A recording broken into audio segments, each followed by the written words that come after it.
So I'm going to be drawing from two resources primarily. And you've seen these at my little Loyola Press table, and I actually brought them over here now. So I set up shop over here. I'm going to be drawing from my own book, A Church on the Move. I'll talk about that in a couple more minutes. But a lot of the programs that are so excellent that you can use in your parish are quite a big investment. I'm going to be giving you a number of ideas, and you can get 52 of them for $12. You can't beat that, all right? We've heard over and over, I said it, Father Zlock said it, we hear it from Rebuilt, Amazing Parish, we keep hearing the line, well, just try a few things and do them well. That's where I come in. I'm the guy who's going to offer you a few things. A few things you can go back and you can start without a budget, okay, or with a teeny tiny budget. All right. I'm also going to be drawing from Julianne Stan's book, Developing Disciples of Christ. How many of you have heard of Julianne or met Julianne at a presentation? I understand she was out here, I think, about a year ago. She's one of the most talented people in the country as far as ministry, speaking, writing. I'm so privileged to be associated with her. She's one of our member of our speaker corps at Loyola Press. She and I had an opportunity to co-author a book together, The Catechist Backpack, about the spirituality of the catechist. And we've also had the pleasure of going on the road a few times and presenting about that book. Now, if you know Julianne, anything about her, first of all, she's about 30 years younger than I am, much better looking than I am, and she has this beautiful Irish brogue.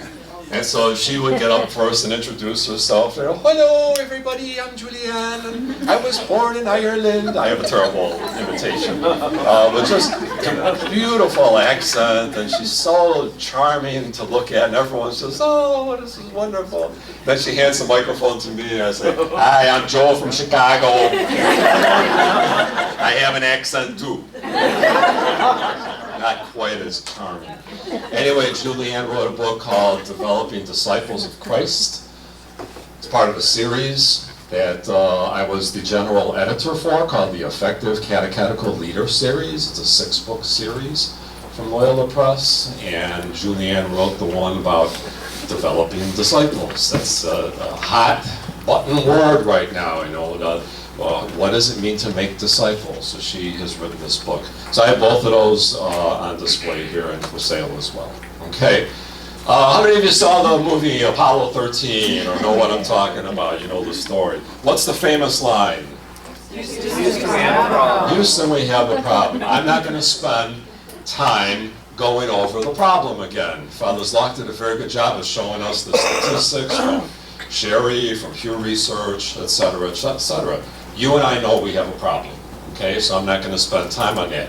But there are two other scenes in the movie that are, I think, very important.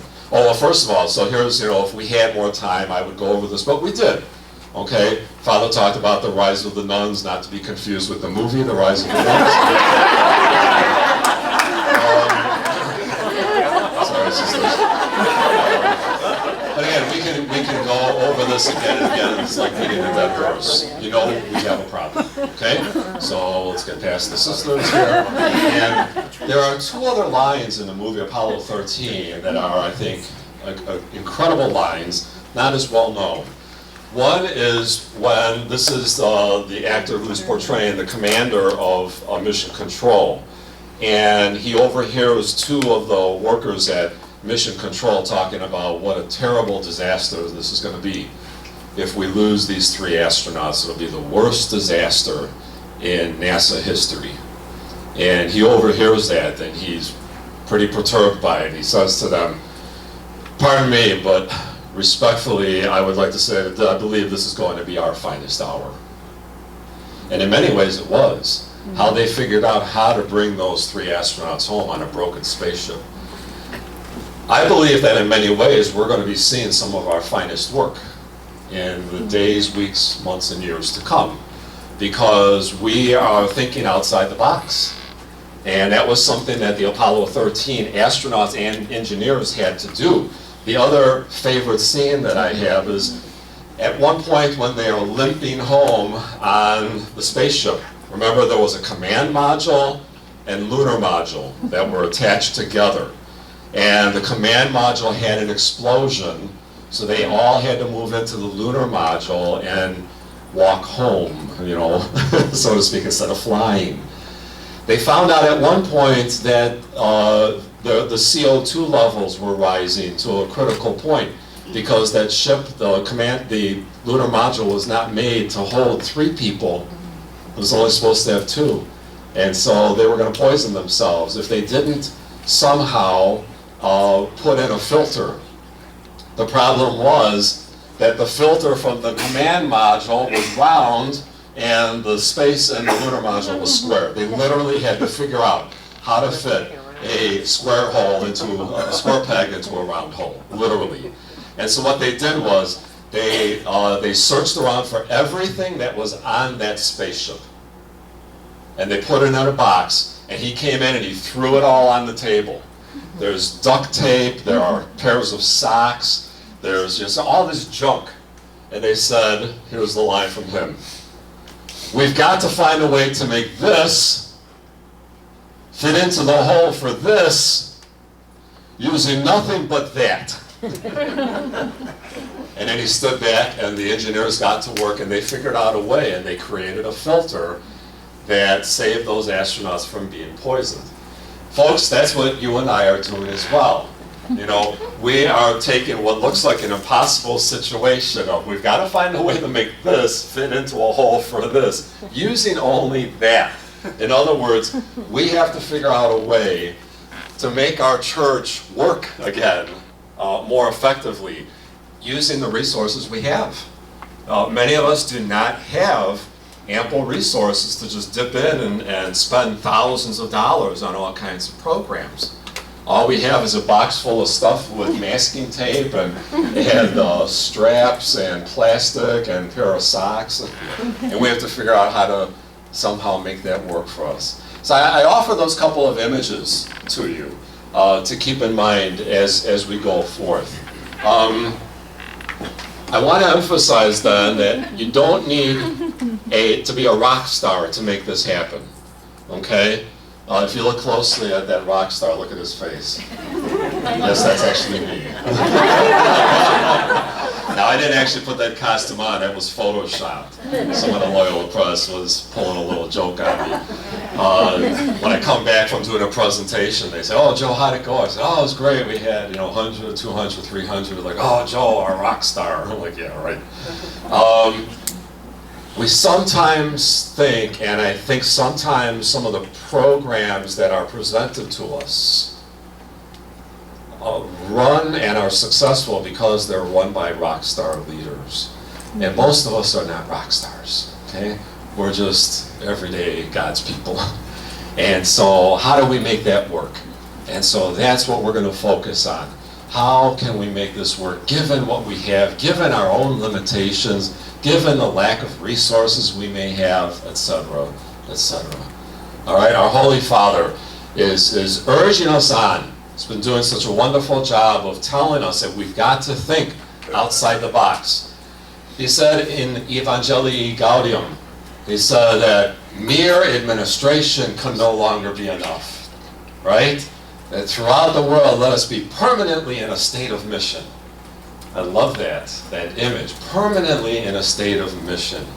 That we can't just be about mere administration. A couple of years ago in Crux, John Allen sort of summed up what Pope Francis is looking for. And he said in 2016, Pope Francis wants a church on the move. And I was like, thank you, Holy Father, because I just wrote a book called A Church on the Move. So I guess in a strange way I could say I have an endorsement from the Holy Father.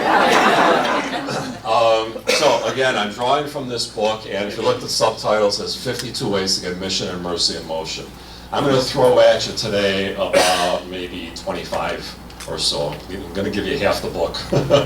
All right? So, in my book, I talk about 5 areas. How a church on the move thinks, functions, worships, forms disciples in faith, and engages the world. And so I'm going to share with you 4 or 5 ideas from the book under each of these categories. If we are going to be a church that is in a constant state of mission and not mere administration, we're going to have to think differently, we have to function differently, we have to worship, and I say differently in quotes, because we're not going to change our worship. Our worship is a ritual that is timeless. We're going to have to change the way we approach it and the way we execute it. I'll talk about that in a few minutes. We have to change how we form disciples in faith, and we have to change how we engage the world. All right? You ready to rock and roll? Yeah. All right, let's go. Let's start off with talking about, and many of these are going to be affirmations of what you heard Father Zlock say and what you heard at your tables and so on. A few examples about how a church on the move thinks. If we're going to be a church on the move, and I want to make sure we're really focusing, I tried to pick out ideas that deal with adult faith formation. Okay? We need to focus on the brokenness of people's lives. It's not going to do a whole lot of good for us to offer adult faith formation, presentations, classes, etc., that the average person is thinking, what does that have to do with me? You know, they're going to do a 3-week course on ecclesiology. You know, we may, from our point of view, we may think that's a prescribed need. The average person is thinking, how am I going to go to work today since I didn't sleep last night because my baby kept me up all night and my husband's leaving me? All right? People are barely holding it together. Everyone that comes in front of us at adult faith formation, at liturgy, etc., is carrying brokenness. I tell this to preachers, anyone who preaches homilies. Before you preach the homily, stop and think about what is the brokenness these people are carrying in. They're sitting in front of you. They want to know somehow that you have a message that's going to touch that brokenness and offer healing. Otherwise, they're like, why am I coming here? You know, I sit and listen to blah, blah, blah, but nothing's offering healing to me. When we look at adult faith formation, and I grab this off the internet, I Google a lot, I just look for ideas. I found this flyer. This is from what's the name of this church? Higher Purpose Church. I have no idea where this is. Okay, Mooresville. Where's Mooresville? I have no idea. That doesn't matter. But this is an advertisement for a parent support group, and look at all the words on here: depression, identity, drugs, peer pressure, discipline, suicide, etc., etc. And the main topic being, coming up at the next one, communication, getting inside the mind of your child. All right, that's adult faith formation, folks. Now, on the surface, we may think, well, that sounds like social work. Not if we do it right. Yes, we're dealing with people's problems, or you may think, oh, that's psychology, or that's therapy. Not if we understand that somehow the gospel speaks to all of these. And that's our job, is to figure out, what does the gospel say to people who are dealing with addictions? What does the gospel say to people who are dealing with depression, with suicide? The gospel speaks to all of these. I keep reminding people, if we have good news, that means that there's some bad news that we're sent to dispel. So every time we teach or preach, you should stop and ask yourself, what is the bad news that I need to dispel, either through my homily or through my lesson? We don't just jump right into the good news. In fact, I was taught, I took a homiletics course one time. It was one of the best things I ever did in my life. And the professor said, you know, in a homily, and I say this to catechists in a lesson, he said, there's good news and there's bad news. He said, I know that sounds a little bit like Johnny Carson doing his monologue. How many of you are old enough to remember or watching Johnny Carson's monologues, all right? The rest of you can see it on History TV or something like that. So he would often get up there and he'd say, so I have good news and bad news. And then he'd tell some stupid joke like, Doctor calls up his patient and says, I have good news and bad news. Got your reports back and you only have 24 hours to live. And the patient says, oh, doctor, that's terrible. Well, what's the good news? And the doctor says, actually, that was the good news. The bad news is I was supposed to call you 24 hours ago. Ed McMahon would stand off to the side. I have good news and bad news. My professor said homily, and I say a lesson, flips that. I have bad news, and I have good news. That a good homily, a good lesson, starts off by helping people recognize that you feel their pain. And you bring to the surface the bad news. You bring to the surface some story that makes people go, yeah, ouch. And then you say, but today I have good news. That's what our adult faith formation needs to do and needs to be. Okay? I'm going to be moving fast here. I know Father's Law kept saying that he needed people to remind him to slow down. I need people to remind me to speed up, Joe. I got 40 slides to get through. How a church on the move thinks, and I have at the bottom, by creating a sense of urgency. Now I want you to bear with me here about the example that I'm going to use. I looked for Google images of Father Mike Flager, marches. How many of you know who Father Mike Flager is? Raise your hand. And I'm asking you honestly, how many of you do not like his politics? Go ahead and raise your hand. All right, he's a very polarizing figure. I want to draw your attention to something though. In all of these pictures, it points out Father Flager does a very good job of mobilizing adults by creating a sense of urgency. I've been to Mass at St. Sabina's several times. And I remember one time in his homily, which was really, it's always a stirring event, he takes the gospel and he applies it to some pain going on in the lives of people in his community, which is usually violence on the south side of Chicago. And so this one time, what he does then, after communion, they don't just read announcements, he recruits. So this one time after communion, he got up there and he said, we talked about the violence in our neighborhood and how that's not God's will, that there be violence in this neighborhood, and there's drug dealers in our neighborhood. So you know what, this Friday night, I'm going to 79th Street, and I'm going to march from door to door to all the drug dealers. And I need some people to come with me. Who's going to come with me? And he waits for people to walk up to the altar. It's like an altar call kind of a thing. And he'll even say, he says, and nothing against you ladies, but I need some men. He says, this is going to be going to some pretty tough spaces here, and I need some men. And men get up, and you look at these pictures, they're almost always, he's surrounded by adult men who recognize, I got to save the life of my family, save the life of my children.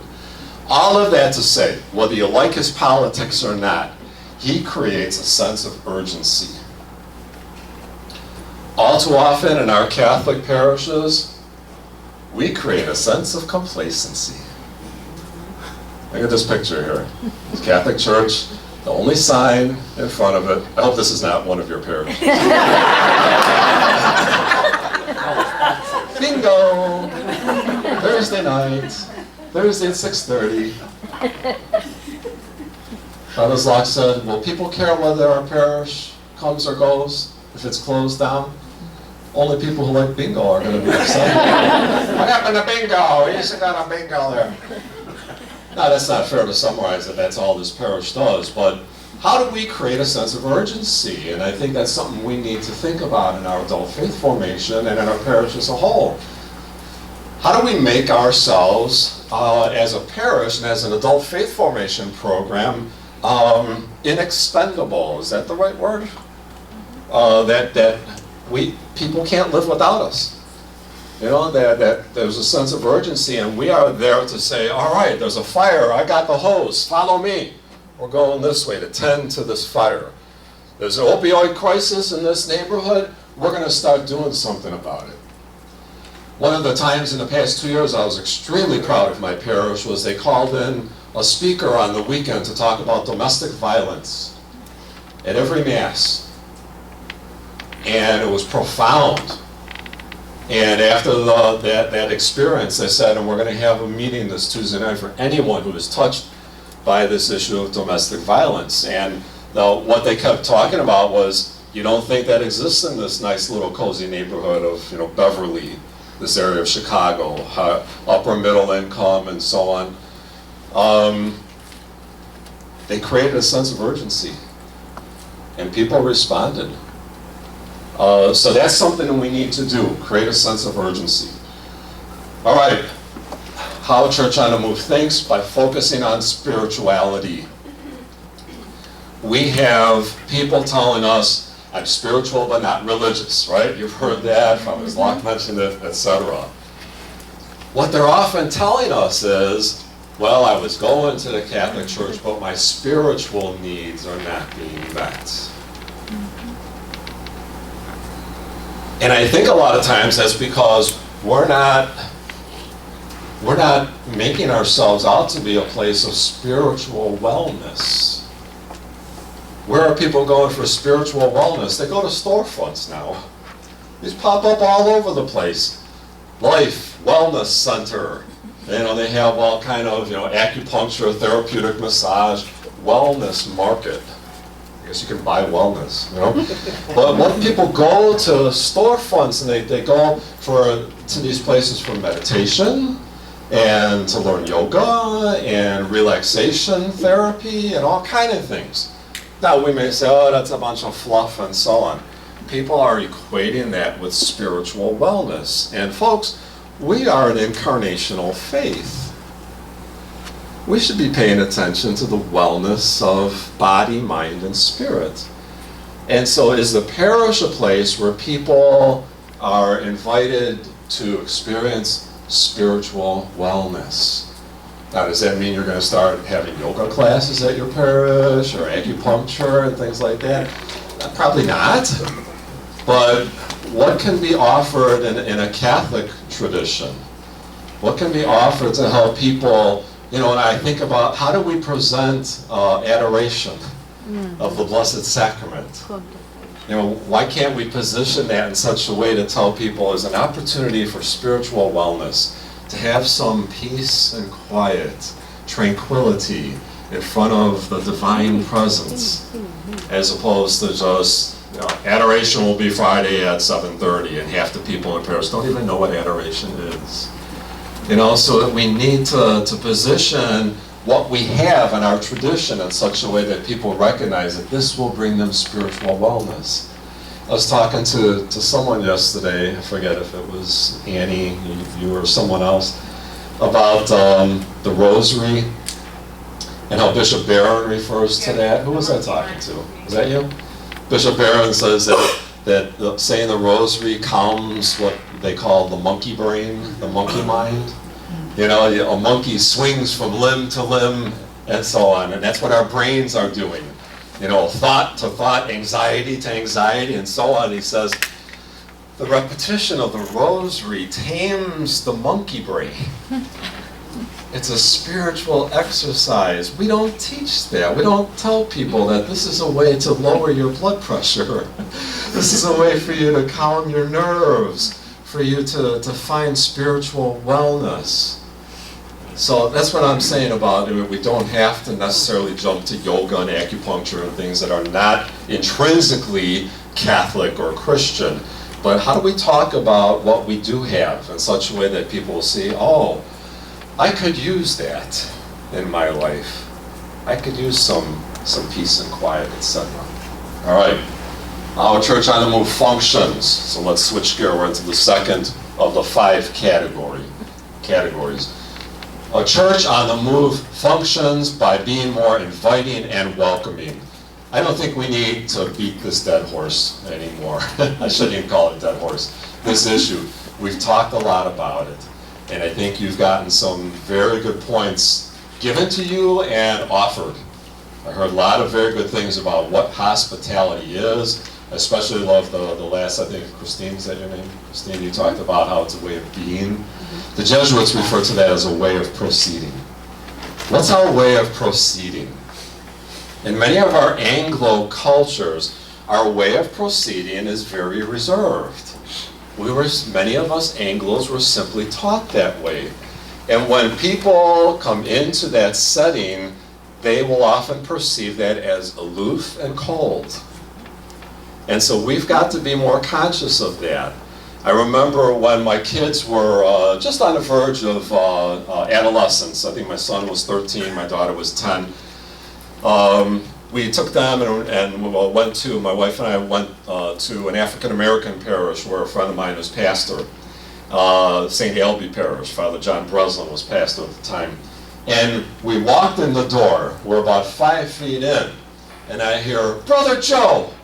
And I look up, here comes Father Breslin running over, gives me a big hug. He says, "Oh, and this is your wife, Joanne." Big hug. "This must be Mike." Big hug from Mike. "And this must be Amy." Big hug. And we're standing there talking. And then about 10 feet later, "Brother Joe!" I look up and it's Deacon Wallace, who I taught in the diaconate program, and he comes up, big hug from me and a big hug from my wife, the kids. We were hugged 4 or 5 times before we got to our seat. And when we sat down, one of my kids, I forget which one, said, "And no one greets us like this in our own parish." He said, "No one greets us at all." Sad but true. We got to laugh to keep from crying. Now, I'm not suggesting that we love bomb everyone who comes in, you know what I mean? That's very natural in the African American community, very natural in many others, the Hispanic communities and so on. Very natural. Maybe not so much in many of our Anglo communities. Someone runs up and hugs, we're going to be like, "Whoa, hey, whoa." But, do we take that time to be warm? I love how Pope Francis, he says, are we still capable of warming hearts? When people come into our settings, are their hearts warmed? Are they walking into a cold setting? So that welcoming atmosphere, and I want to say something very practical, not just about the greeting and so on. I want to talk a little bit about signage. We are a church of signs, the sacraments and the sacramentals. We are a church that stinks at signage. I don't get that. Being a church of signs, why is it we can't seem to put up a sign welcoming people to our events? We assume everyone knows where the events are. Because our events tend to be for the people who are already there. So we'll be having a party this weekend for whatever, or a meeting, whatever, in Gleason Hall at 7 o'clock. Everyone knows where Gleason Hall is, unless you've never been to the parish.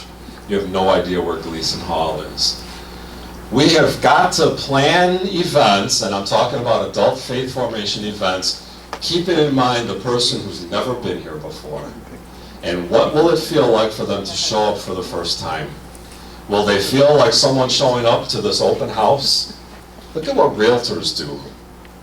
They put up the big sign, open house, who's the realtor, the phone number, everything. They got the balloons all over the place. Would it hurt us to put up some damn balloons? Pardon my French. I get a little passionate. We got a big event. You got Alpha starting? This way.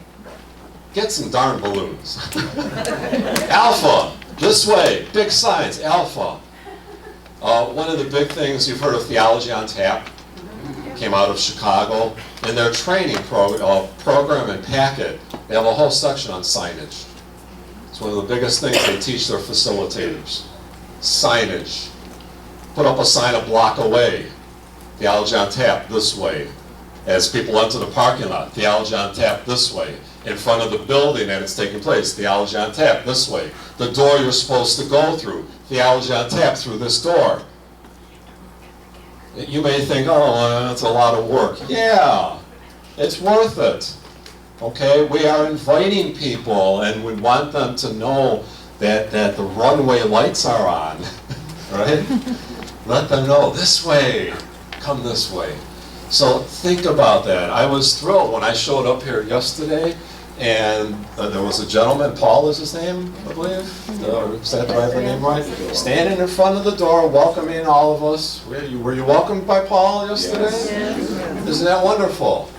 It happens probably 1 out of 10 places I go to do presentations like this. Probably 1 out of 10. It should be 10 out of 10. And not just huge events, every little parish event. You know, you have a gathering that has, usually 10, 12 people. Have one of those people, oh, you're here early. Would you go stand by the door and welcome people as they come in? Hi, here, glad you're here. Even if there are people that come all the time. The first time someone shows up for the first time, you want that person to be greeted in a very special way. Okay? All right. I'm going to talk about this one, and then I'm going to throw some more things at you, and maybe take a little pause to hear your reactions so far.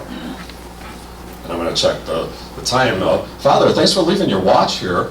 That's great. Thanks for giving it to me.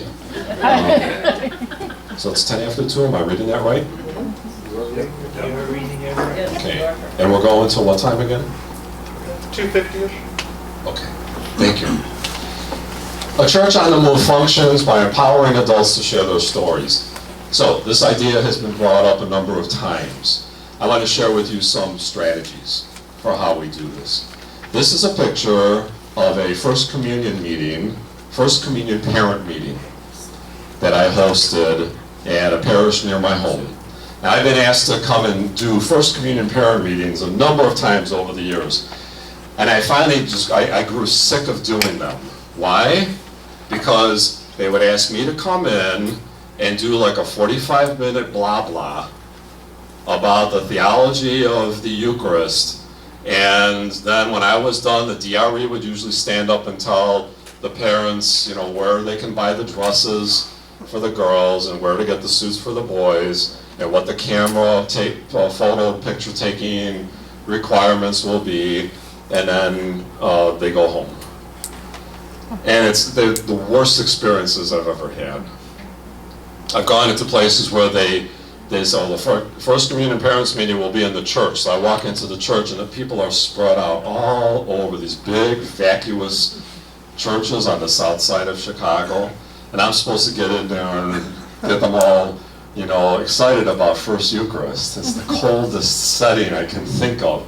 So I've changed my approach now. When someone invites me to come out and do a talk, I said, sure, I'll do that, but it will not be in the church. It will be in a place where people can sit at tables, and with tables and chairs where they can talk to each other. I will do a 20-minute overview of the Eucharist, and I want you to recruit 4 or 5 parents from last year's class, and I will interview them about what the experience was like. Those are my requirements. You can't do that, I'm not coming out. And so I have this one parish that has done this about 3 years in a row now. So these are 4 parents from the previous year's First Communion. And I gave them questions ahead of time, about 10 questions that I might throw at them. And they're big volleyball or beach ball questions, real easy. What's your fondest memory of your child's First Communion? What was the biggest challenge? And just, questions like that. So I do my spiel about the Eucharist and parenthood and so on. And then we invite these people up, and you can see the whole demeanor changes. Because now it's not the hired gun that was brought in, the expert to tell us about the theology of the Eucharist. Now it's their neighbors. And now they're going to talk. And you see, I had a microphone passing them back and forth, and I would ask them questions. And this one particular group here, the question I had asked was, what did it mean to you? What did your child's First Communion mean to you as a parent? And each of the moms and dads told some really nice stories. And I'm waiting for it to come to this guy on the end. I don't know if you can see the picture. He doesn't look all that thrilled. He's kind of got this look on his face like, yeah, whatever. So the microphone finally comes to him. So he's sitting over here. And he takes it and he says, bringing my daughter to First Communion last year, was the most important thing I've ever done in my entire life. Wow. Talk about that mic drop. That's basically what he did. You could hear a pin drop. Turns out this guy, he's a Chicago cop. That's why he looks so tough. He's just sitting there like, yeah, I'm a tough guy. He is, south side of Chicago. We're tough on the south side. We don't pronounce our THs. A tree is the number between 2 and 4. Right?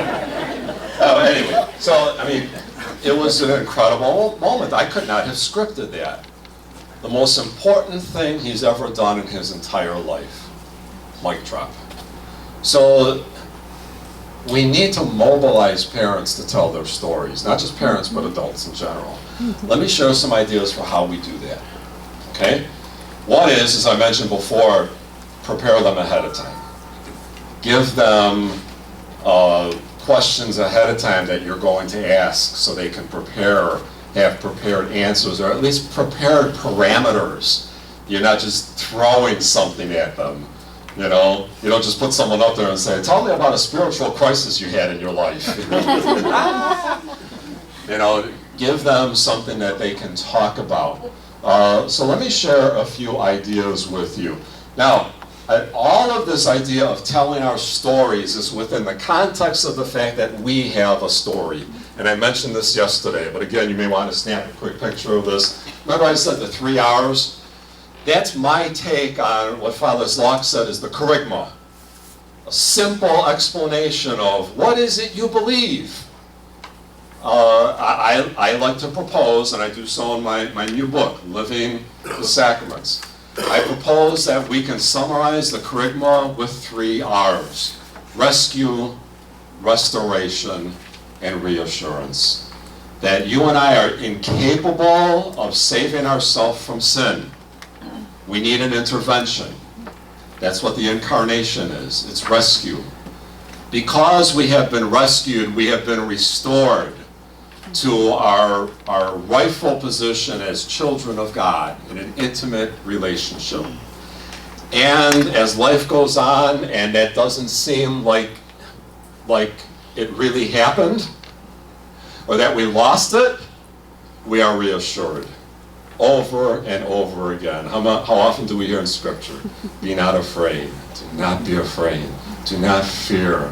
I am with you. I'll be with you until the end of time. That's the kerygma. If we can get people to say, well, what is the Catholic Church all about? What do you believe in? If we could get them to say, I believe that I've been rescued from sin by Jesus, that He's restored me to a relationship with the Father, and that He's with me and reassures me. That's the kerygma. You should be able, it's the elevator speech. You should be able to do that as the elevator goes from the 5th floor down to the 1st floor. Ding! Oh, thank you. You know, you got that answer. A little commercial here. And I'm not shy to do this because Loyola Press is a not-for-profit Jesuit ministry. And they sponsored me to come out here. We didn't charge a dime to the diocese for me to be here. We just hope to sell some books, and some of you have already bought some. I have a new book. It arrived as I was going out the door. Living the Sacraments. My wife said, Joe, your books just came. I came back in and brought a box out here. So I talk about these 3 hours in that book, but there's something special about this book. There is a unique connection to the Diocese of Lafayette. Many of my books have cartoons in them. I'm a visual guy. And the artist who drew the cartoons for this book is sitting in this room right now. His name is Leighton Drake. Leighton, would you stand up, please?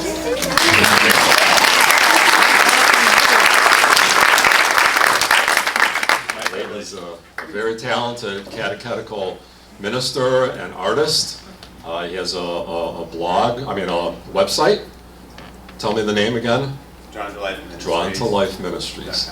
Look him up, Leighton Drake. And I met Leighton at a catechist presentation I did here about 2 years ago. And during a break, we just chatted for a while, and I remembered him, and I reached out to him, and he agreed to do these. And so I still have some more copies of these available. But nice connection to local talent right here in Lafayette, and the fact that when I come out here and I talk to people, I really listen. When I went back, I was like, I remember this guy I met. I think he's a cartoonist, and I contacted Leighton. So thank you, Leighton, for the wonderful work on this.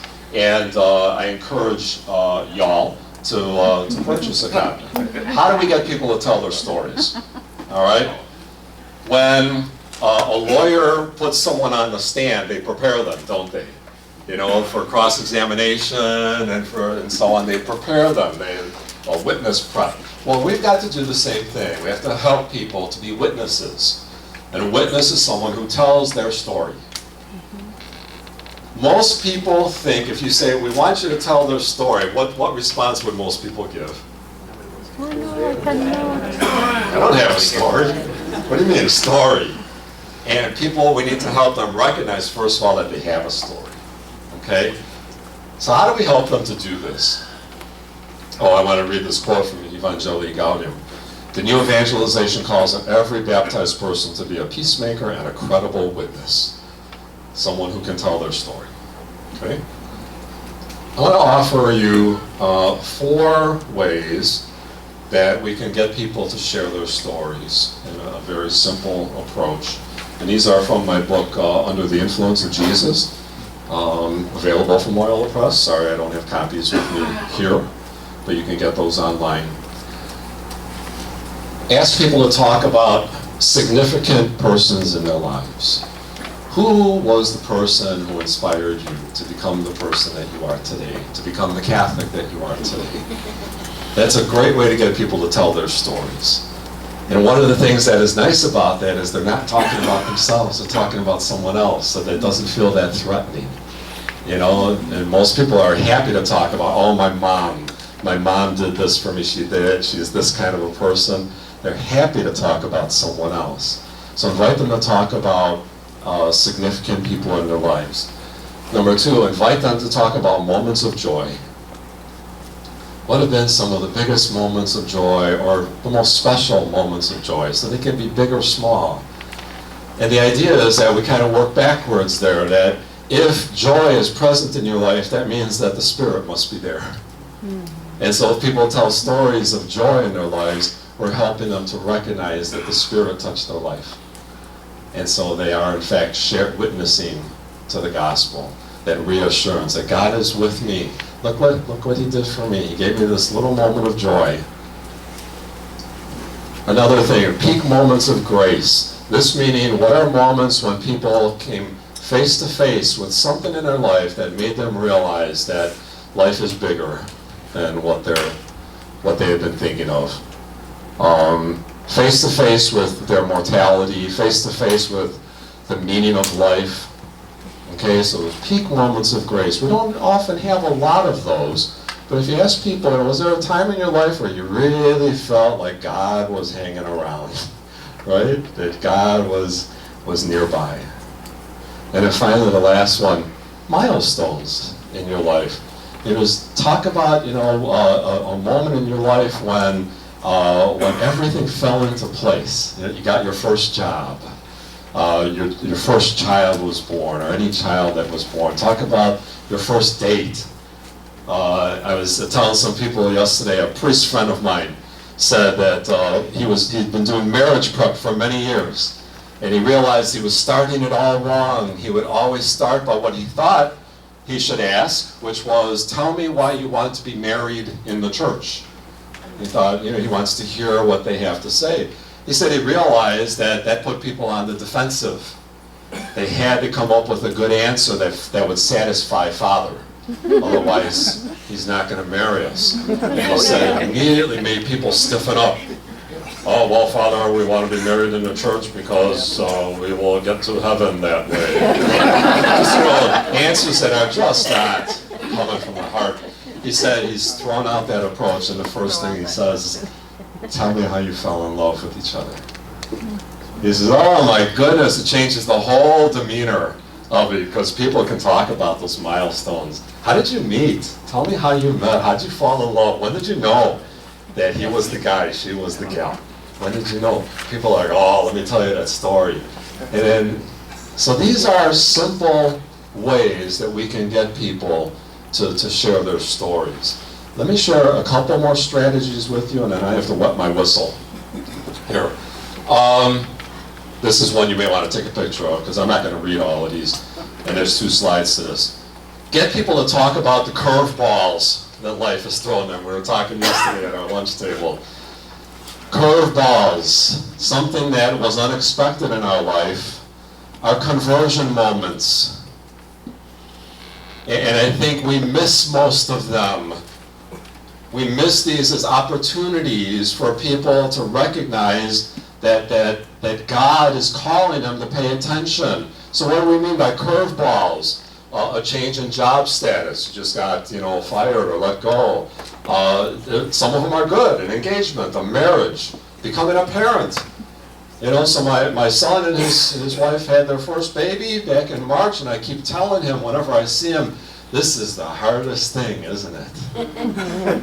Because I can see the bags under his eyes, and they're not sleeping at all. And I want him to know that, this is amazing, but it's hard, isn't it? We're here, all right? Call us anytime.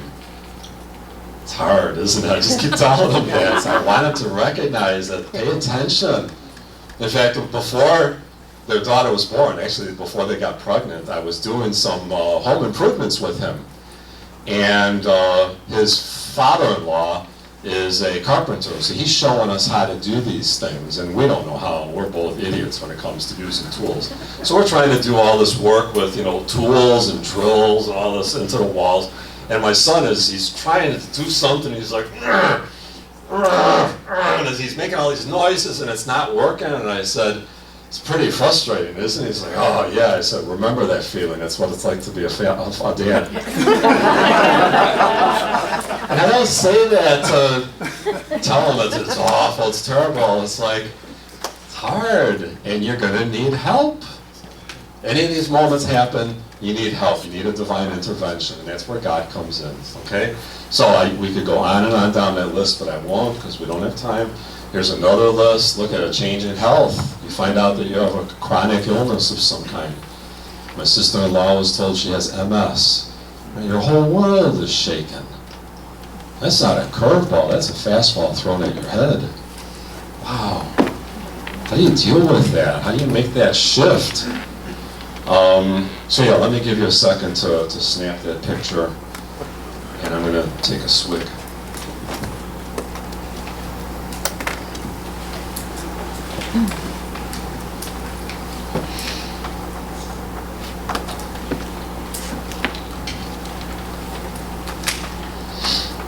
Okay? People have stories to tell. We need to point them to the places in their lives that they can speak from. Sometimes they're going to need help getting through some of these stories. Some of these stories are not easy to talk about. But many people are just dying to talk about some of these stories. In fact, it was at lunch yesterday. Leighton, was this your story about the boy whose dad, was it a dad? Would you mind telling that story for us right now? I'd love to, it's going to fit right in. Would you please? Let me give you pass this back to Leighton, please. It's a great story about how people are dying to share their story. They just need a venue. So we had this young man in we have a youth group that's a smaller youth group. We have the junior high program that's for young men or young people that don't go to the larger youth group. They're more comfortable with that. And so I was speaking on divine revelation one Sunday, and he was always the young man who would raise his hand and ask questions at the most inappropriate times, or they would totally take us off topic. But I had found out that his mom had died in the summer, and so we tried to offer special care to him. And one day I was teaching on divine revelation, and he raises his hand, and I'm thinking, oh gosh, where's this going to go? And he said, "Are you telling me that God loves me, but He took my mother from me?" You could just see the anger just welling up. And so I just stopped what we were doing, and all the kids, it's a small session that we have, and the kids, their eyes got huge. And I just sat down, and we started talking, and I shared how when my mom died 20 years ago, how I had been Catholic a very short time, and I said, so I had so much anger and confusion why this was happening, but how the Lord, how He was such a healing presence. But I acknowledged the pain and said, 20 years later, even at my age, Christmas is sometimes tough because I miss her so much. But it was really powerful because it was a turning point for him in our youth group. Now, it didn't fix everything, but I think it opened the door to something, to a dialogue, and to be able to talk about that pain. And then it was really neat because he shared later that he had a group that he was in with, ecumenical group, that some of the boys in the group had told him that you can't talk like that. Christians don't get angry at God. You see what I'm saying? So just... Thank you, Clayton. It's a great example of a young man who had a story, and his story was not jiving with the story you were telling about God. And so we have to help people to see, how does my story fit into this greater story? And we don't know that. We can't assume that everyone's story is going to fit right into the story of salvation history, like a hand slipping into a glove. I had a similar but slightly less dramatic experience one time teaching a group of 8th graders. The lesson was all about how we can trust God our Father. And I just thought, well, I'll start by asking the kids as we go around the circle, who do you trust most in life? And you don't even have to mention a name. You can give initials if you want to. And most of them are like, oh, my best friend, Peter, or my dad, my mom, my sibling. Came to this one boy who was, he's kind of a quiet kid, maybe a little dark in his mood sometime. And he looked up at me and he said, nobody. And he was serious. He wasn't trying to cause trouble or anything, but he said, I don't trust anyone. And again, I had to stop the lesson. His story was not ready for me to jump into. We can trust God our Father. He's like, I can't trust anyone on this earth. Why should I trust this vapor you're talking about? So we stopped, and I acknowledged it. I said, oh, thank you for sharing that. That took a lot of courage. Trust is really hard, especially if that trust was broken. And I said that because my assumption was that his trust, he had been betrayed. I didn't ask him to tell us your story, but I assumed his trust had been betrayed. And I said, especially if our trust is betrayed, it's really hard to trust again. But I'm going to invite you tonight to look at a story that teaches us that God can be trusted. So it changed the whole dynamic of that class because he had a story. So this is my point, is that we need to help people get in touch with their story and then connect it to the larger stories. What are some venues for storytelling? Small faith groups, obviously. I think it was Father who said that, oh no, I think it was Tom. Where's Tom who gave his witness talk? Tom, you said that the scripture group was changed when you had them say, tell us about your week. How was your week? Small groups, you can do that. People tell about their week. They're telling a chapter of their story. Maybe it's only a page of their story, but usually it's a way of sharing something significant. Having people give witness talks at parish gatherings and liturgical experiences. So just as in this conference, we've had someone get up and give a witness talk after the presentations. I showed you how I do that at a parent first communion meeting. Pretty much any meeting that you have, you should stop and think about, is there someone who you can ask to give a little witness talk, 1 or 2 minutes. Another thing you can do is if you have a guest speaker come in, like a mission speaker, ask 3 people ahead of time to give a response when that mission speaker is over. In other words, those three people will be on to sit down and take notes of, what did they think was the most important point they heard? What point struck them most deeply?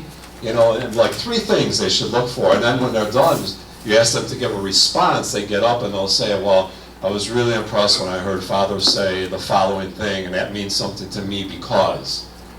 That's an excellent tool when you have ringers brought in to give talks. Get some of the ordinary folks to get up and give a response. Okay? That way they're not giving a whole presentation, they're just saying, here's what I heard.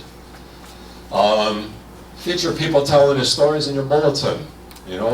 put their picture and a little paragraph or so where they tell their story of, some of those 4 categories I talked about before. I know some parishes where people, they film them, they're telling their story on a video and they put it on the parish website, with their permission of course, or other social media. I know one parish that's, if you click on any of their liturgical ministries, you can click on a video that has a liturgical minister sharing their story. And I love the one that I picked on because he's south side of Chicago. It's like, hi, my name is Chuck. I've been a minister, Eucharist, extraordinary minister of Holy Communion for 27 years. And I want to tell you what it means to me. And it's just salt of the earth. This guy just saying, here's what I've been doing and I love it. And I invite you to become one too. It's so genuine. That's better than just a sentence about if you'd like to become a Eucharistic minister, call so-and-so at the rectory, as opposed to, hi, I'm Chuck. Invite people to tell their stories on their own personal social media, put their stories on their own Facebook page about how they've recognized God in their life, about something they heard in the homily that touched them. Get them to share their stories. And then, of course, through mentoring relationships as well. Sponsors in the RCIA, invite them to tell their stories. If you're running an RCIA team, make sure there's a team member who's the storyteller. What do I mean by that? When I was in the parish, I inherited a program that had, it was like 5 people on the team. And they told me, and Teresa, she's the storyteller and the cookie maker. I'm like, what? They said she'll bring bakery cookies and stuff to every gathering. She'll bake something and bring it, but she stays for the session. She's like 85 years old, and she's got the greatest stories. And she was phenomenal because we would teach the session. At some point, she would look at me with this little, she put her nose up in the air. I'd say, Teresa, and she goes, I've got something to say about that. And she would tell a story. And they were great stories from her experience. So after Teresa passed away, I recruited another storyteller.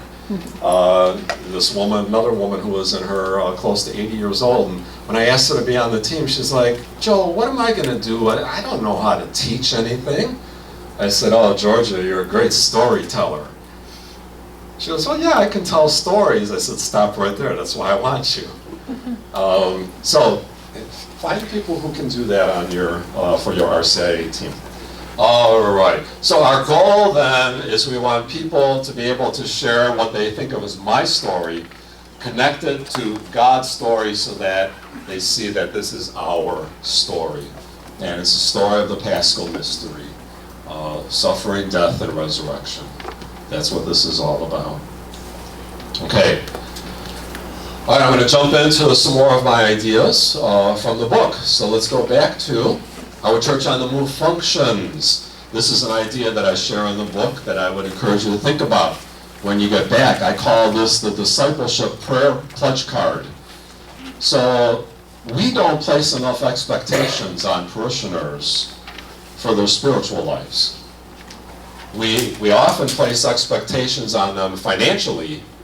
We give a talk for the capital campaign and then you pass out pledge cards. How many of you have done that in your parish? Pledge cards go out and people sign, hey, here's how much I will give to fix the parking lot, or to fix the roof, or to build the new addition, whatever. I suggest you make a discipleship pledge card which invites them to pledge, in the coming year, I will commit to doing the following things to deepen my prayer life. I will commit to doing the following things to study, to learn about my faith. I will commit to doing the following things to be generous with my time and talent. We already did the treasurer on the other pledge card. But here's how I'm going to give of my time. And I pledge I will commit to doing the following things to share my faith with other people. And then you design a card that fits what your parish has. Okay? I can see why Father's going to have to take this picture, because he can fill these slots in at his parish. I will commit to participating in Alpha this coming year. I will commit to participating in that women's Bible program he talked about. You personalize it. This is a sample that I made, okay? And pass these out. Now, the only difference when you have a financial pledge card is you can check up on them, right? You pledged $250,000 and we only got $16 from you so far, so when's the rest coming? It's not like you're going to be able to call and say, well, you pledged to pray every day. Are you doing that? But it does get people to stop and to think about what's expected of me. We need to articulate expectations to our parishioners. We should welcome them into the parish like a law firm that's welcoming another partner. What happens when you welcome someone in as a partner in a law firm? They're supposed to bring in a certain number of clients. They're supposed to bring in a certain amount of cash. When someone joins our parish, we should be saying, and here's what we expect of you. Our parishioners deepen their prayer life. They commit to learning through study. They commit to being generous with their time, talent, and treasure. And they commit to spreading the Word of God. So, let's move on. How a church on the move functions by engaging young adults and promoting young talent. You know who these folks are? Yeah. Tony Bennett and Lady Gaga. Lady Gaga. Now, I'm not suggesting Lady Gaga is a good Christian role model. I had someone complain once after I did this presentation. I didn't like you showing that picture of Lady Gaga. She's not a good role model. I'm not suggesting that. What I'm suggesting is that Tony Bennett, who is now, how old? 85? 92. 82? 92? 92 years old. He still looks like that, by the way. This picture's only a couple years old. He teamed up with young rising star Lady Gaga. They did an album together. They went on tour together. And he found young talent and he promoted her to a level of popularity she had not yet seen. She was exposed to a wider audience than before. What Tony Bennett was thinking was, I'm 92, I'm not going to be around much longer. I got to start giving back. And so he's doing all these, I think he's doing another one coming up with someone else. Another young rising star. Folks, if you're over the age of 40, raise your hand. Okay? We need to be Tony Bennett. Right? We need to be the people who are finding the Lady Gagas and lifting them up. Now, if you're under 40, stand up, please. Would you be that kind? If you're under 40, please stand up. All right? Well, priest or lay. All right? Folks, look around the room. These are the people that we need to be lifting up. Thank you. You can have a seat. We need to be lifting up these people. We need to be, if you have been around the block a few times in your ministry, you need to seek out these people, pull up a chair and sit down and say, how's it going? Tell me how's your ministry going? What are you doing? What's your project? Oh, that's, and give them the time of day and mentor them. It's our job, folks, and it's time for us to be giving back.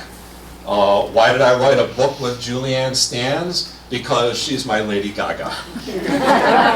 we present ourselves as the Tony Bennett and Lady Gaga of catechetical ministry. Loyola Press asked me to write a book on the spirituality of the catechist. They suggested that since most catechists are women, it would be good to have a woman's voice, because spirituality is very personal. I agreed with that. They said, you know someone? And I said, Julianne. Let's get someone young. Let's get someone who's not written a book before. So they write their first book, and then in a few years after I croak, she takes over. That we have to be finding our replacements. Some of us are a little older than the rest of you in the room, so I'm not trying to depress anyone. But let's lift up new talent, find them, support them. So you may have noticed if it looks like I'm hanging around young people, it's not because I'm some kind of weirdo or something. I love to promote new talent. And so at work, I spend all my time with the 20-somethings. And I listen to them, I give them the time of day, I support them, I encourage them. We got to do that, folks. All right, how a church on the move worships. This could be, as we would say on the south side of Chicago, a whole nother workshop. but we don't have time. But what I want to say in this one, and I think I have a second slide on this, my key word here is robust. We do too much of our Catholic worship perfunctorily. We do it kind of the quickest way, the easiest way, the simplest way. Whereas sacraments are meant to be fussed over. I remember one time in RCIA, and I loved working in the African American community. You just hear a different lingo to everything. One of the catechumens early on, he said, one thing I don't get about you Catholics, you make a big fuss about a lot of stuff. I said, what do you mean? He says, when you're at Mass, you're fussing about this, you're fussing about that. And he described what we would call sacramentality. Processions and all those different signs we do and so on. And before I could answer, one of the team members, also African American, he says, oh yeah, we make a holy fuss. I thought, thank you, that's not how I would have put it. I used the word robust. I give you an example. When I was in parish ministry, the pastor bought a beautiful book of the Gospels. And he told me, he said, I want you and your liturgy team to find a place where this should be situated in the church, and a procession can be formed, a gospel procession from wherever that book is to the amble. And he gave that to me to take to the team.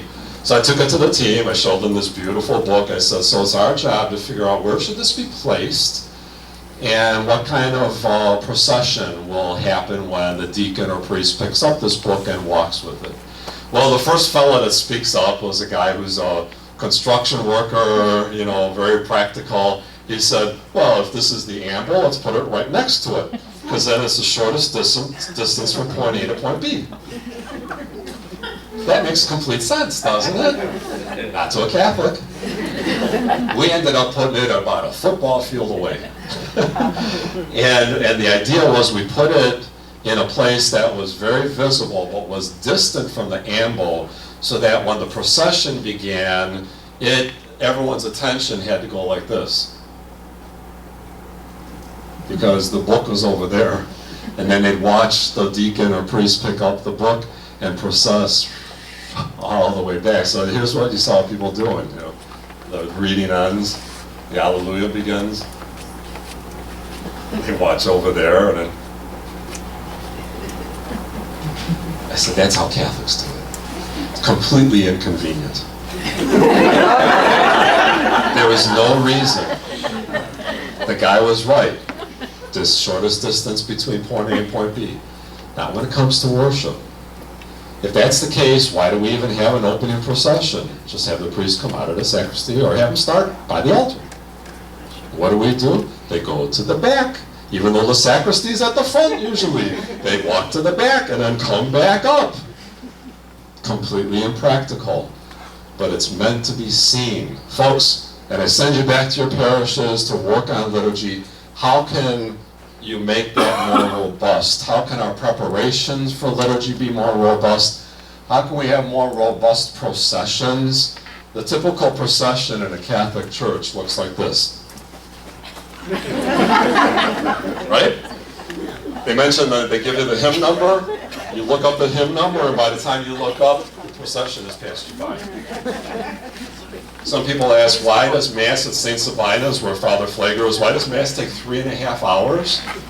Which it does, and that's not my cup of tea. Their opening procession lasts about 20 minutes. It's a celebration. By the time that Mass by the time Father Flager is going to say, in the name of the Father, Son, and Holy Spirit, people are juiced up with the Holy Spirit because they've been dancing down the aisle, and there's been drums down the aisle, there's been banners down the aisle, and there's all kind of stuff. I'm not suggesting that we all should have 3.5 hour masses. But can we find a happy balance between St. Sabina's and this? I think we can. More robust music. Father gave us the 3 H's: hospitality, homilies, hymnody. I want to throw in there more robust silence. We make the mistake of thinking that people want to be entertained.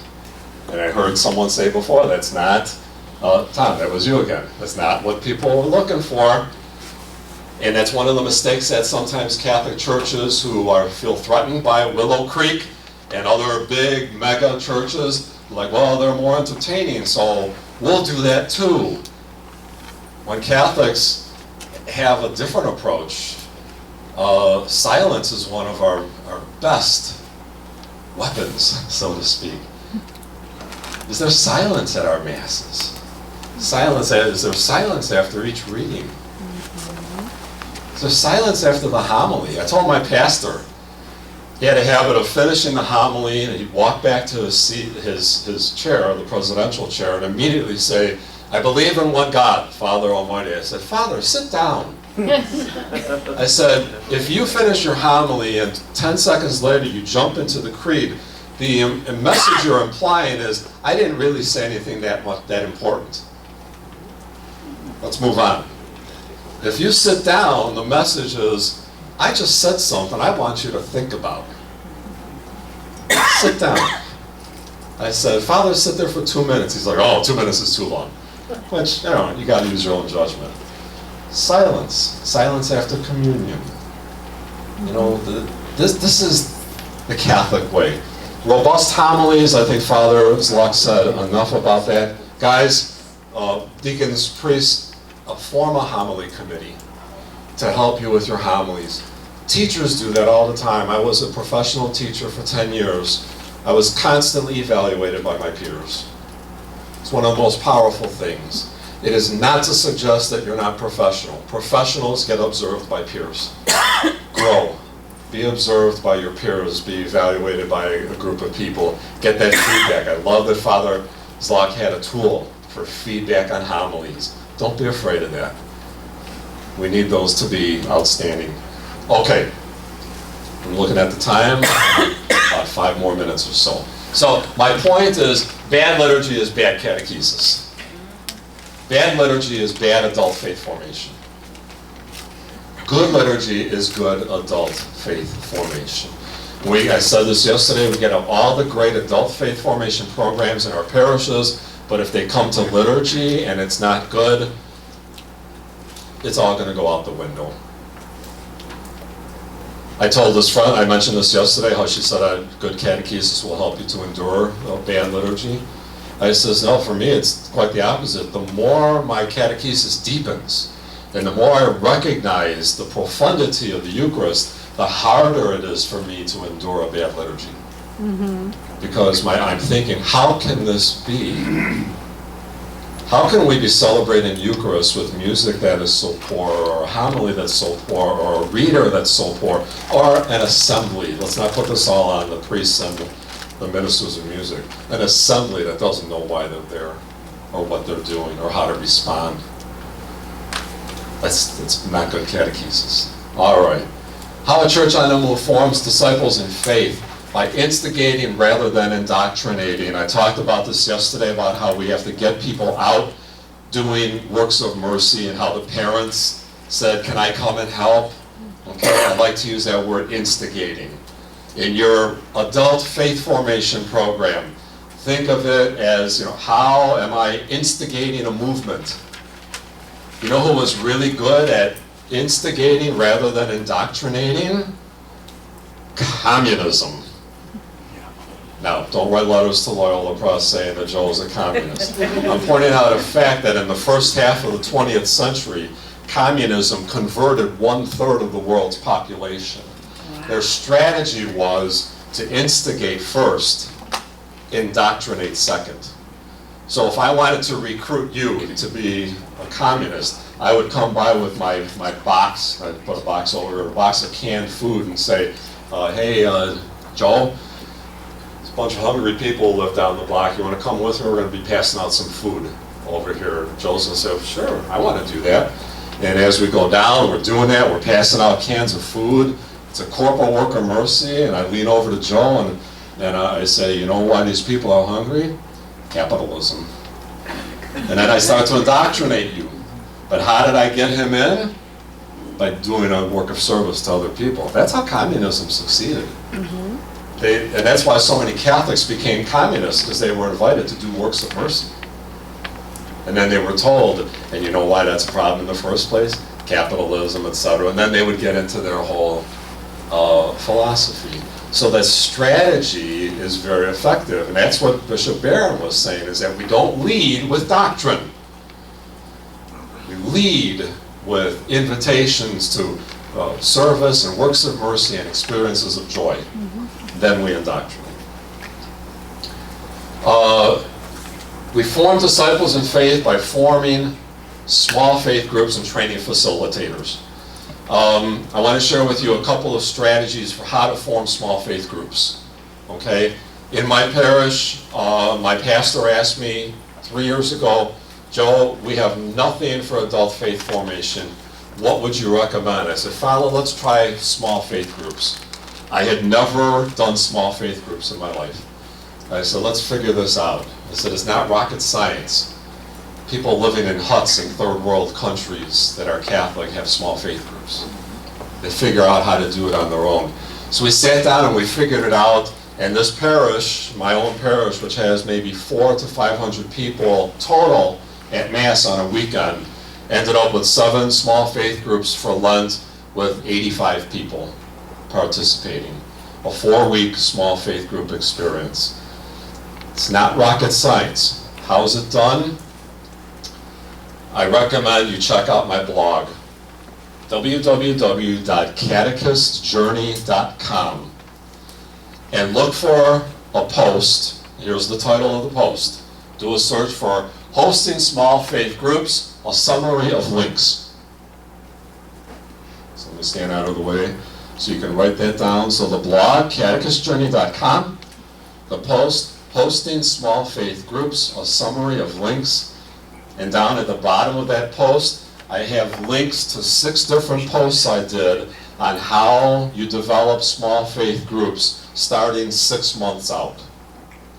So if you want to develop small faith groups in your parish for Lent 2019, you're right at the right time to do it.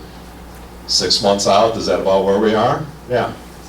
If you want to start it, go to my blog, look at those posts, and it tells you. It's also in my book, Church on the Move. I lay out what do you do 6 months out, 5 months out, 4 months out, etc. So I'm not going to take time to tell you how to do small faith groups. It's on my blog, and it's for free. Okay? The other thing I want to suggest to you is on my blog, I have information for training small faith leaders. Okay? And I sent this to Evelyn yesterday. I don't know, did you get this already? I sent it by Dropbox. I have a PowerPoint for training small faith facilitators. And it's free. And now Evelyn has it. And if you want it, talk to Evelyn. And it's a PowerPoint with a script. And it's a very simple thing, how to train small faith group leaders. Free, okay? So I'm still at $12, for the total cost of all of this. I'm not piling on cost.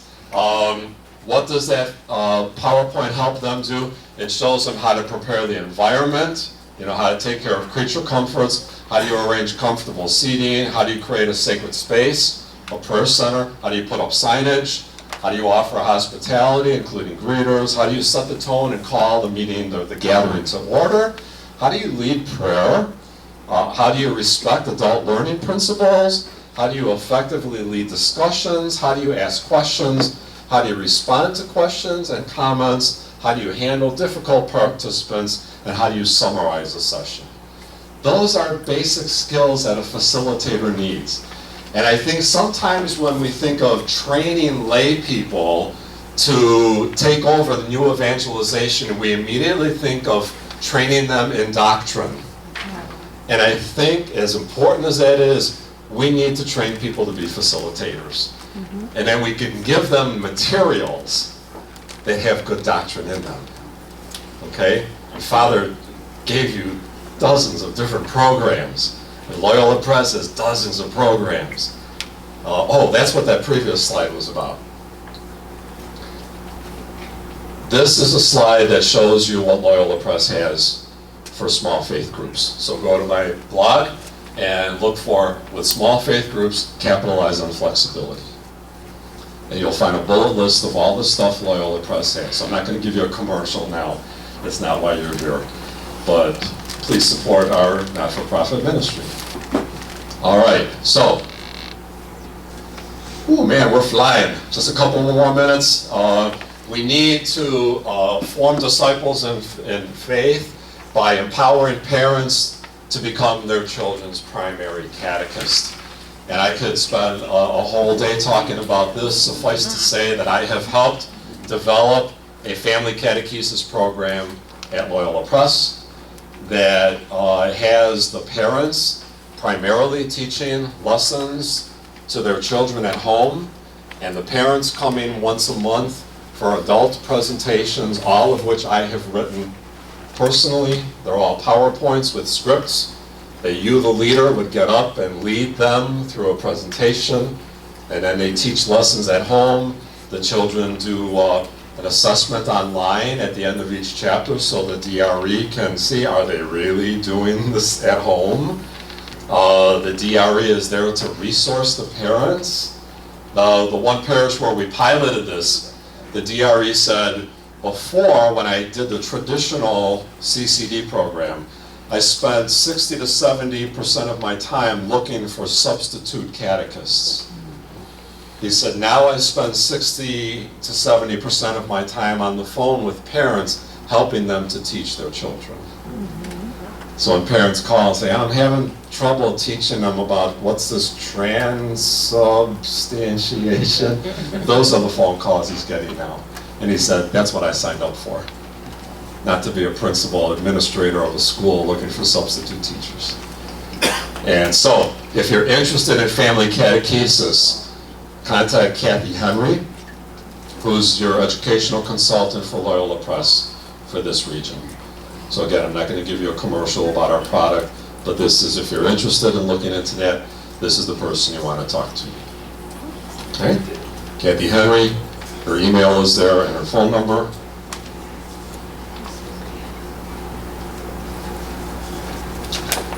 I need to finish. They're going to yank me off stage. I wasn't kidding when I told you I have 40 slides to go through. I'm just about done with them. We heard about this yesterday. Father Zlock told us, okay, adult faith formation. Please do not go back and say, okay, our adult faith formation program will take place on Wednesday nights at 8 o'clock. That's not your adult faith formation program. It's not going to be one night a week. It's not going to be one program. It's going to be a smorgasbord. What are all the different things? In other words, it's going to look more, do I have this right here? How come it stopped advancing? Jonathan, did you pull the plug on me to get me off stage? Oh, it actually says my battery's running low. Jonathan, can you plug in? Do you have that? That's why it wasn't working. I promise I'm going to finish in a second. This is actually what adult faith formation should look like. All right? Lots of plates spinning. You got, and that's what we saw Father Zlock show us, right? They got this going on here, and this going on here, and this going on here.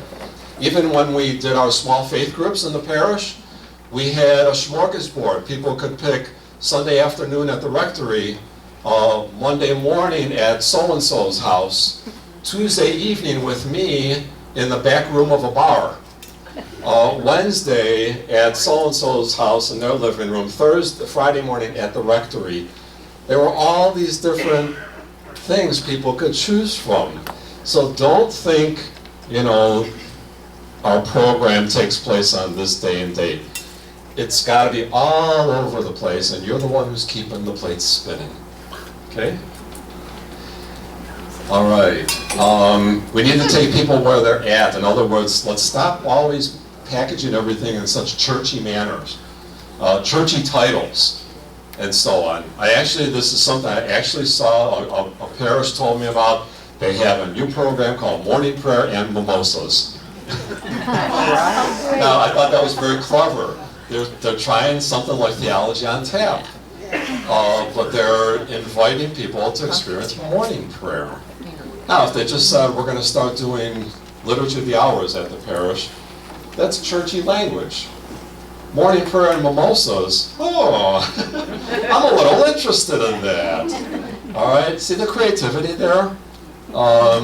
Is it gimmicky? You decide how far you want to go with stuff like that.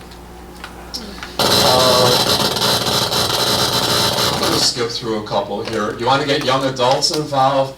Go green. Our millennials are very passionate about saving this planet. And you want to get a young adult population going in your parish, form a green committee. Have your parish go green and ask all millennials to be in charge of it. Okay? And then have them read Laudate Si and so on. Okay? Invite people to ministries not by telling them how desperate you are. You know, we need a 5th grade catechist, otherwise we're going to have to cancel 5th grade and no one will be teaching 5th grade and these kids won't learn anything. I've seen bulletin announcements like that. Desperation. Invite them to do something heroic. Look at these invitations to do these walks for breast cancer. I will crush this, 39 miles, etc., etc. Invite people to do something heroic, become a catechist.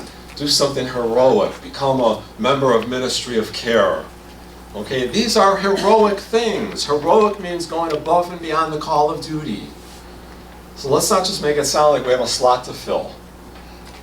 Invite people to do something, people want to do something heroic with their lives. And then finally, I'm going to end with this one. I encourage your parish to figure out a way to go door to door.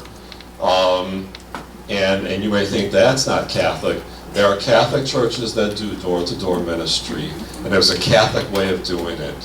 When you knock on the door as Catholics, we don't say, are you saved? Have you met Jesus? Can we come in and quote the Bible to you?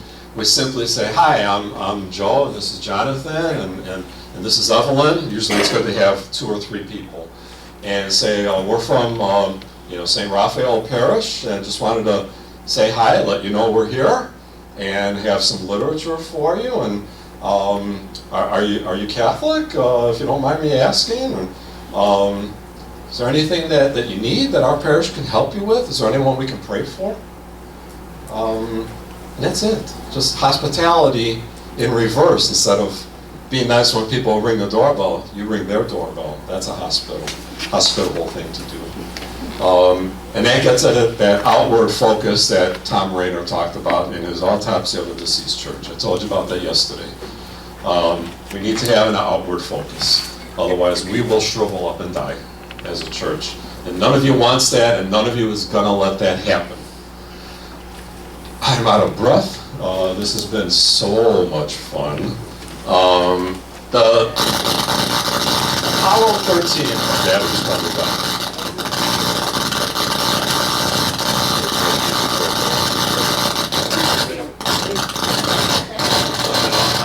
For the last 30 seconds here. Well, now you really pulled the plug on me.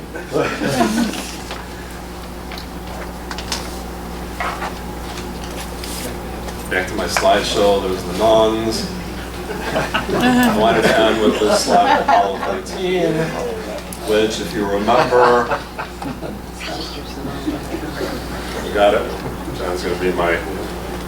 You remember Apollo 13 has a happy ending to it? Yes. You know, the ship comes home and everyone at Mission Control stands up and cheers. I'm confident, folks, that what's happening in this room, this is Mission Control, and you're bringing that ship home. You're bringing it home safely. You have the wisdom, the experience, the knowledge, and the zeal to make this happen.